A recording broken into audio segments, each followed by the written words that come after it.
Iran का बादशाह बहुत दिनों से परेशान था।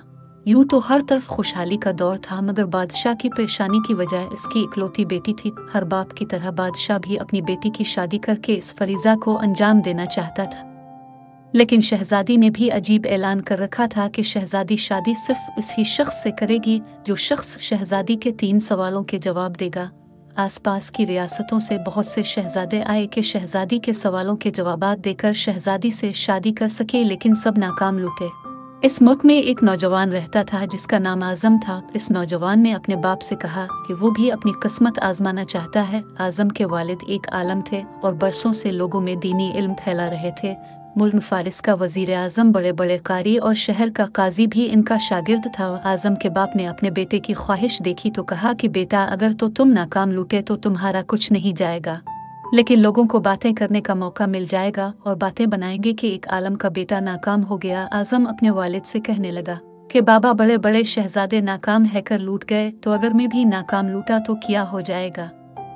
ये तो मुकाबला की दौड़ है, कोई ना कोई तो जीतेगा ना, और शायद ये खुश नसीबी मेरे मुकद्दर में हो और मैं जीत जाऊं।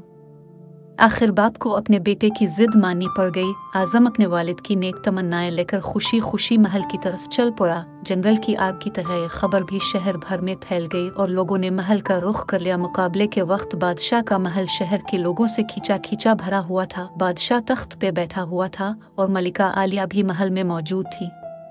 वजीर और दरबानों से लेकर अवाम अलनास सब लोग दरबार में जमा थे।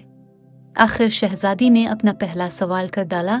शहजादी ने शहादत की उंगली फिजा में बुलंद की। ये देख आज़म खामोश हुआ और कुछ लम्हे बाद शहादत वाली उंगली के साथ वाली उंगली फिजा में बुलंद की। ये देखकर शहजादी मुस्करा उठी। मलिका आलिया ने कहा, शाबाश ए नौजवान, तुम पहले मरहले में कामयाब हो चुके हो। दूसरे सवाल के लिए शहजादी अपनी जगह से उठी और हाथ में तलवार लेकर हवा में लहराने लगी। ये करने के बाद शहजादी वापस अपनी जगह पर बैठ गई। वक्त के बादशाह समेत हर दरबारी और मजमी की निगाहें आज़म पर थीं कि क्या आज़म इस मुश्किल सवाल का जवाब दे पाएगा या नहीं। इसी दौरान आज़म खड़ा हुआ और अपनी जेब से कलम निकालकर फिजा में बुलंद कर दी। मजमा बड़ी हैरत से आज़म के इस अमल को देखने लगा। इसी दौरान मलिका आलिया बोली, ये नौजवान, मुबारक हो, तुमने अपनी जहानत का बड़े अच्छे से इस्तेमाल करते हुए इस सवाल का जवाब भी दुरुस्त दिया है और तुम ये मरहला भी जीत चुके। मलिका का ये कहना था कि सख्ता की हालत में मौजूद सारा दरबार मुबारक हो, आज़म मुबारक हो की आवाज़ों से गूंज अलिफाटे। शहजादी के पूछे जाने वाले 2 सवालात किया थे और उनके जवाबात किया थे। हर शख्स यही सोच रहा था कि शहजादी ने क्या पूछा और आज़म ने क्या जवाब दिया। लोग इन सवालात और उनके जवाबात का मतलब जानना चाह रहे थे कि इसी दौरान शहजादी ने तीसरा सवाल भी कर डाला। शहजादी अपनी नशिस्त से उठी और तेजी से सीढ़ियां चढ़ने लगी और फिर वापस तेजी से सीढ़ियां उतरकर अपनी नशिस्त पे आकर बैठ गई। यह सवाल बड़ा अजीब व गरीब था। दरबार में हर तरफ खामोशी का पहरा था। लोगों के दिल की धड़कनें बेतरतीब हो चाकी थीं कि क्या आज़म इस सवाल का जवाब दे पाएगा या नहीं। इसी असना में आज़म खड़ा हुआ और अपने दिल पे हाथ रखकर शहजादी की तरफ देखने लगा। मरहबा मरहबा ए नौजवान, मुबारक हो। मलिका आलिया की आवाज़ सुनते ही शहजादी शर्मा कर महल के अंदरूनी हिस्से में चली गई और बादशाह सलामत के चेहरे पे खुशी नुमायां होने लगी। महल मुबारकबादों से गूंजने लगा और लोग खुशी से झूमने लगे कि एक आलम का बेटा बाजी ले गया। आज़म ने दिल में अल्लाह की ज़ात का शुक्र अदा किया कि जिसकी मदद से आज आज़म को कामयाबी मिली और अपने आलम बाप को शर्मिंदगी से बचा लिया। बादशाह ने नौजवान से कहा, ए नौजवान, तुमने मलिका आलिया को तो मुतमईन कर दिया, लेकिन अब मुझे ये बताओ कि तुमसे क्या पूछा गया था और तुमने क्या जवाब दिया। अगर तुमने एक भी गलत जवाब दिया तो तुम्हारी गर्दन काट दी जाएगी। ये सुनकर आज़म बड़े पर एतमाद लीजिए में बोला कि बादशाह सलामत। शहजादी ने पहले सवाल में एक उंगली खड़ी करके बोला था कि क्या तुम अल्लाह को एक मानते हो, तो मैं जवाब में शहादत और साथ वाली उंगली खड़ी करके कहा कि मेरा अल्लाह और रसूल पाक सल्लल्लाहु अलैहि वसल्लम पर ईमान अटल है। माशाअल्लाह, बहुत खूब, हम खुश हुए। ये सुनकर बादशाह ने मुस्कुराकर जवाब दिया। इसके बाद आज़म ने कहा कि बादशाह सलामत। दूसरे सवाल में शहजादी ने तलवार चलाकर ये पूछा था, बताओ इस दुनिया में तलवार से भी बड़ा कोई हथियार है?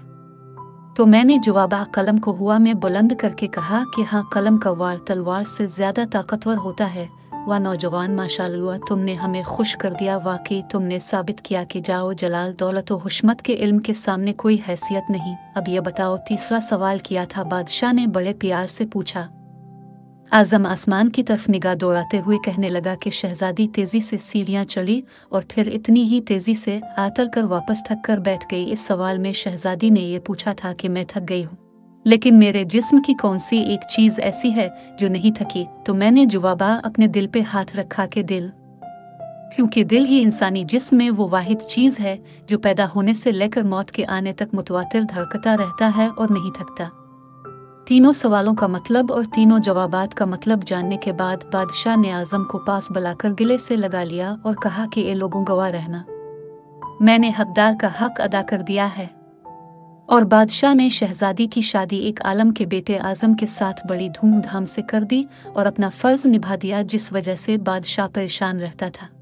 यूँ आज़म और शहजादी हंसी खुशी ज़िंदगी बसर करने लगे।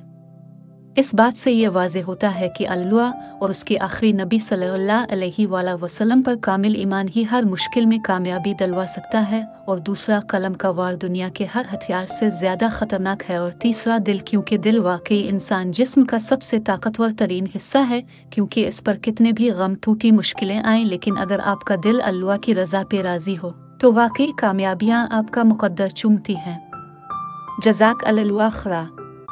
हमारे चैनल को ज़रूर सब्सक्राइब करें।